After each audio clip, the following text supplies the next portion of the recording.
এমা লাশ সিআইডি কে ফোন করি। Hello CID. দয়া আর কোনায় কোনায় খুঁজে দেখো, কিছু না কিছু সূত্র থাকবে, বুঝতে পারলা দয়া? Okay sir. অভিজিৎ দেখো তো কি অবস্থা লাশের। ওকে স্যার দেখছি। স্যার স্যার আমি দেখি। স্যার লাশের বাইরে দিয়েছে। এই শুনো শুনো, লাশে কোনদিন পাত দেয় দয়া?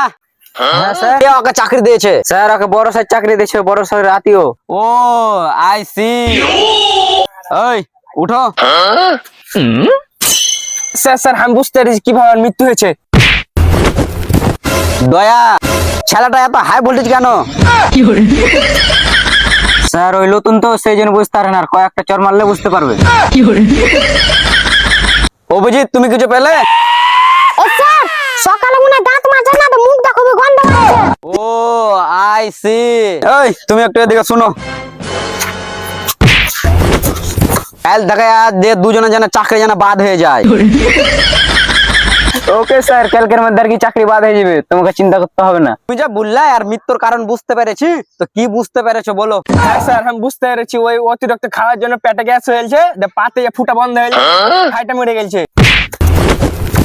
দয়া এই ছেলেটাকে এখনই আমার চোখের সামনে থেকে হটাও। স্যার স্যার অত উত্তেজিত হয় না, ওই নতুন তো অত বুঝতে পারে না, ওকে আমি দেখছি। ও আই সি।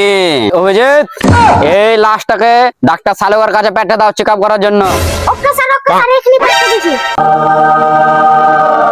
লাশে তো পাচ্ছিল, স্যার আমাকে মারলো কেন, ভালো করে চেক করি তো।